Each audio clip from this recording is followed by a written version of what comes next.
You read that title right. Things are not really looking good here in Texas. Now, one city in Texas ranked number 1 for the highest price decline nationwide this past month. So this is huge. Today we are talking about the biggest stories that are affecting our Houston homeowners and our home buyers here in the Houston market. First off, we're starting with the recent Federal Reserve meeting and how that affects our market, some mind-blowing stats about the Houston real estate market, and then finally, yes, we are gonna find out what the hell is going on with the prices here in Texas. But first, if you don't know me, my name is RK Rossos. I run the Community Warriors real estate team. We are your go-to real estate team here in the Houston area and any of the surrounding market. We've sold hundreds of houses since 2017, and we'd love to be able to help you with your move too. If at any point in this video you have any questions or you are looking to make a move, feel free to click the link down below so we can set some time aside for us to chat. It doesn't matter if you're looking to move right now, in 6 months, or 2, 3, 4, 5 years.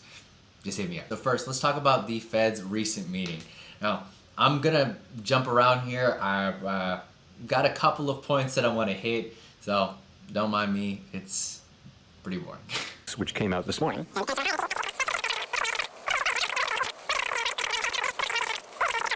Percent this year, 2.3% next year, and 2.0% in 2026. Okay. The Fed's goal here in the long run is to just get inflation down to 2%. Right now, we are kind of in this flat line or just a slight descent, soft landing down. And that's a little scary for the Fed because it's a drastic change from what the original pace was. With that, it's all of this, and even a couple of minutes before this is kind of a preparation for telling us they're probably not going to cut rates in the way that we want them to.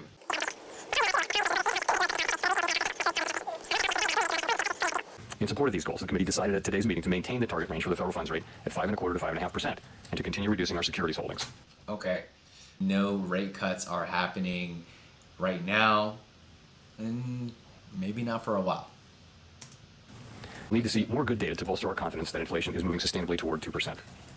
We know that reducing policy restraint too soon or too much could result in a reversal of the progress that we've seen on inflation. At the same time, reducing policy restraint too late or too little could unduly weaken economic activity and employment. They're sitting firmly on that fence. It's like saying perfectly balanced, as all things should be. They don't want to decrease the rates so that inflation doesn't get reversed and we are back in a situation where everything's too expensive. And they also don't want to sit on that rate for so long that everyone starts to lose their jobs. So they are just going to be monitoring it, and things will change as they change. If the economy evolves as expected, the median participant projects that the appropriate level of the federal funds rate will be 5.1% at the end of this year, 4.1% at the end of 2025, and 3.1% at the end of 2020. Okay, so it looks like 1% cuts yearly, but here's, well, not 1% cut this year, but a minor, because we're at like 4.25 and they're saying 5, or we're at 5.25 and they're saying 5.1, so that's very, very minimal. Maybe just one cut, and every year afterwards another 1%. But I wanted to kind of highlight something in here. There's a dot plot for the last, here we go, last meeting, which was a little bit different. And you can kind of see here, we were at, most of the people are thinking right around, most people you could see still hovering above the 5s, but last time they, don't mind those, most of them projecting under 5%. So you can kind of see this is a little bit of a switch up just because the numbers weren't as promising as they wanted it to be. This is a time where we were looking at like 2 or 3 rate cuts most likely, and now where we're at is it's looking like we are only probably looking at 1. 26. But these projections are not a committee plan or any kind of a decision. As the economy evolves, assessments of the appropriate policy path will adjust in order to best promote our maximum employment and price stability goals. If the economy remains solid and inflation persists, we're prepared to maintain the current target range for the federal funds rate as long as appropriate. If the labor market were to weaken unexpectedly, or if inflation were to fall more quickly than anticipated, we're prepared to respond. Policy is well positioned to deal with the risks and uncertainties that we face in pursuing both sides of our dual mandate. We'll continue to make our decisions meeting by meeting. Okay, essentially they're saying if things change, if inflation starts to adjust down a bit quicker, they're happy to make a move and make a cut. It's really just being reactionary at this point versus proactive. Whatever you want to think about that, the story is that if you're waiting for interest rates to go down before buying a house, you're likely going to be waiting until end of the year, beginning of next year, after the election. So if you're not a homeowner right now and you're renting out and you want to rent out and wait for the rates or go month to month, I would highly advise against that. And either you rent out for another year and accept the fact that the prices are probably going to be a bit higher, or just make a decision now. Rates are slightly up and down here and there, but it's not going to be big enough to make a massive difference when it comes to the interest rates. I've got one more video just to kind of highlight a little bit about this. Let's see, let me start right here. Position right now to take more inflation data, get more data on the economy, on the labor market, before we have to make any decisions. So we're in a strong position, but if you just said there's going to be one cut, which is what the median indicated, that would likely be toward the end of the year. Here we go, straight into it. So that one cut that everyone is projecting is going to be the end of the year. So this is happening in December, maybe even January. Okay, I fast forwarded just a little bit. If you guys don't know, this is Neil Kashkari. He is the president of the Minneapolis Fed. Everything that I skipped over, just so that you're free to watch the video, but they're just talking about credit debt, job markets, and we're finally getting into the housing section of it. Right to point out that we've had a shortage of housing for a decade or more. The best thing that the Federal Reserve can do is get inflation back down to target, and that will allow mortgage rates to go back down to normal levels. If we simply cut interest rates to try to support home ownership right now, that would probably push up the price of houses, and it actually wouldn't lead to any better affordability. The best thing we can do is do our jobs, get inflation back down to our target, and then hopefully the supply side of the economy can step in to build the homes that Americans need. Fed's primary goal is to lower inflation. A lot of people are trying to get them to help support home ownership. So essentially what they are saying is, not my problem, that's just not my problem. Not their problem. Everything is going to handle itself if we handle inflation. Whether you agree with that or not, I guess you can kind of understand and respect the position, right? With that said, in summary, there is likely not going to be any interest rate reductions. So if your goal is to buy this year or move or anything, you really should just focus on the things that you can control. That's choosing the right areas, controlling what you can control when it comes to your credit score, because those drastically affect what your interest rates look like. Tapping into your equity as a homeowner, whether it's through home equity loans, whether it's through sweat equity and improving your properties in ways that you can get a little bit extra. It's just about getting creative if you're going to make this happen. If that's not the answer for you and you want to wait up for interest rates, you're likely going to have to be waiting for somewhere close to this time next year. And I'll be honest with you, we're seeing prices still increase in a lot of areas, but who knows? So let's actually get into Houston. This is the big thing, and I've shared this a couple times, but it still is something that I always love to talk about. Is recent updates show that the Houston market is still climbing up, long story short, but we break down Houston in a couple of different categories.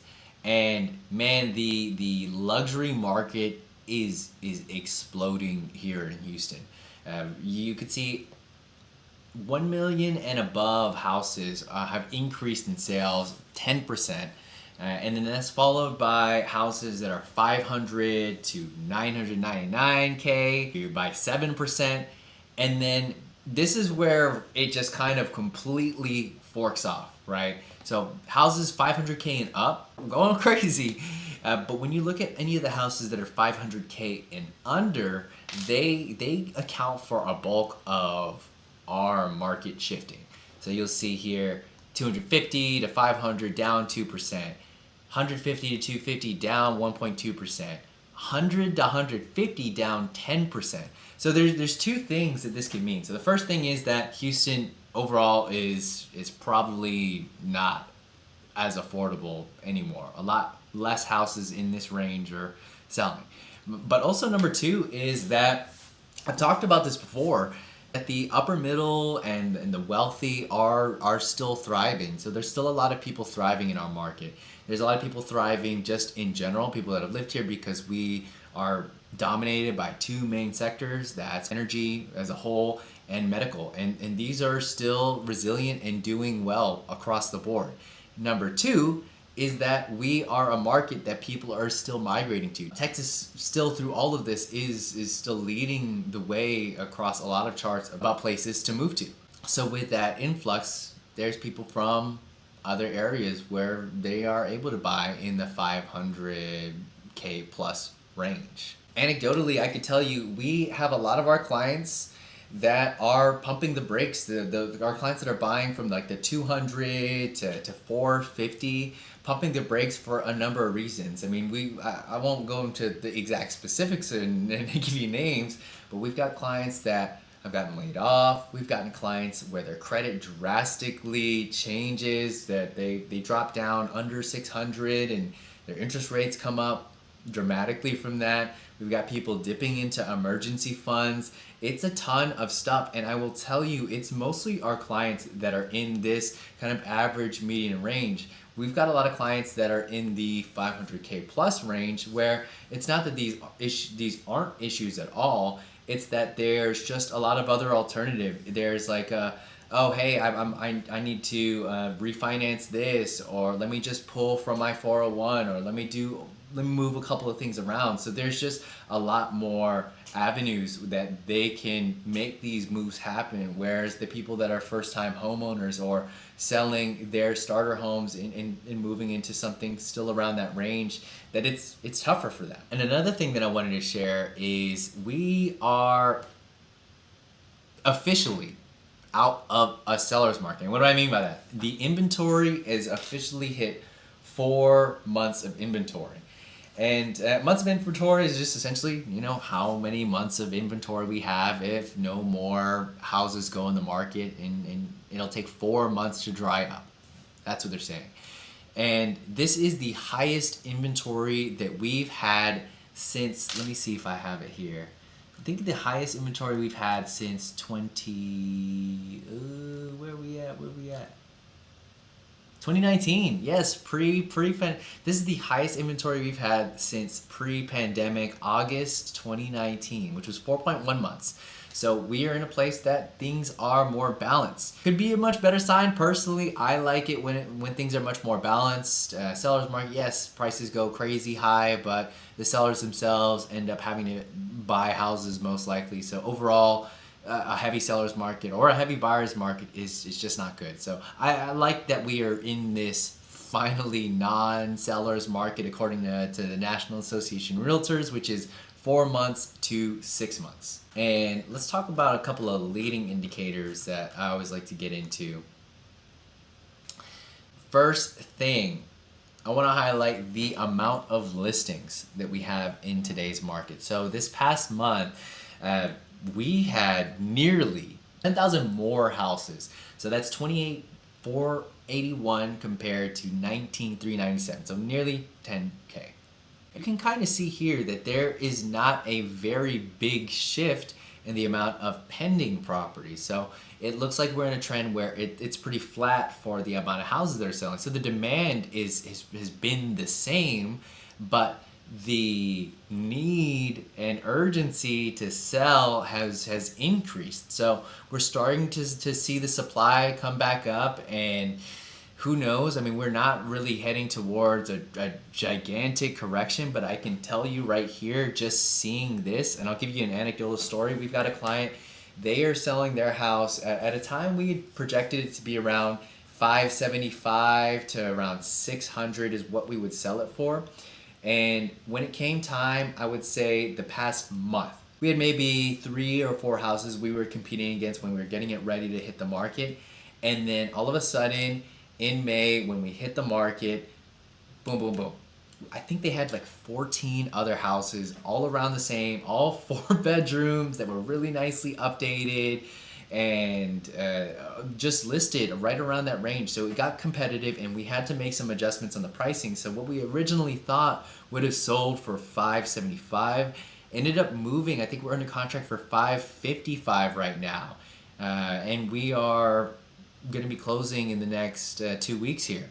But this is a story that happened to our client, and it's happening to a lot of people. I mean, there's just a lot more houses in a lot of the different markets here in Houston. And that also includes a lot of the new construction houses that are still available as well and not turning over because the demand isn't as high. That leads me on to my next point, which is the big one, is this article right here, which honestly, it caused me to make this entire video.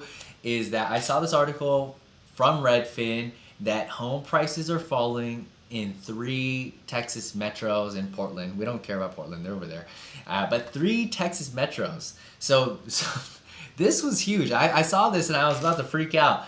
And surprise, there is a price decline in Austin, San Antonio, and in Fort Worth. Austin leads as the highest declining price in all of the US at -3%. Nationwide, you can kind of see that prices actually rose 4.5%. So Texas, it kind of looks like things aren't going so well in a lot of these Texas cities. But I saw that Houston was left out of here.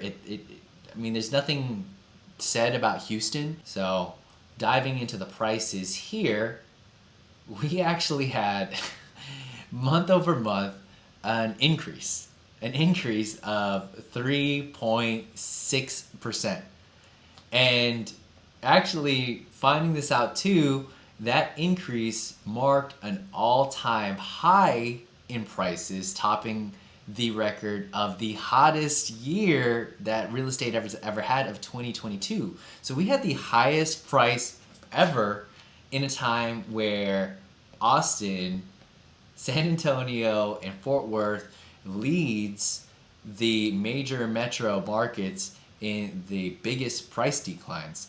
So really, really interesting to see the difference in here. And I've got a theory. I've got a theory about this. And my theory is really just what I said earlier about the type of market that we're in. Now, Houston is dominated by 2 sectors, and that is energy and medical. Now, we've got sprinklings of tech, sprinklings of financial services, but overall, those are our 2 biggest markets and money makers. But when you look at places like Austin, where Austin was honestly like a very sexy destination, but it's dominated by tech, startups, a lot of these volatile sectors. And Austin experienced this massive boom at this time, and it's just one of those markets that you see the highest of highs, and now we're starting to see the lowest of lows. But through this time, Houston was kind of the middle child of Texas. You look at Houston, and if we go back, you'll see that Houston did have some pretty big increases, and it was a very desirable place in Texas. But it's just one of those markets that not a lot of people really paid too much attention to, and it had that steady climb. Now, we didn't have these massive 100, 200K plus over list price offers. Yeah, we did have some pretty strong over list price offers during a specific time. But what that does now, and we're seeing it today, it shows that Houston will still be a resilient market because we just don't have those ups and downs. So if you're looking to relocate to a market in Texas and you're just a little undecided on which market you would choose, and if something like this, if stability is something that's very important to you, you don't want the stress of the up and downs, Houston might be an amazing place for you. And that includes a lot of the other markets here in Houston. So Houston, Woodland, Sugarland, Katy, Cypress, all of the other suburbs here. We're starting to see the inventory really increase, but it seems more of a balancing out and a correction of things, not very Austin-like, but who knows? Things could change, and that's why we do videos like this every single month. So be sure to stick around for that. But regardless of any market condition, affordability is still a really big issue here. And that's why we toured one of the communities in Houston with 2 brand new houses that are under 200K. So you can check that out right here.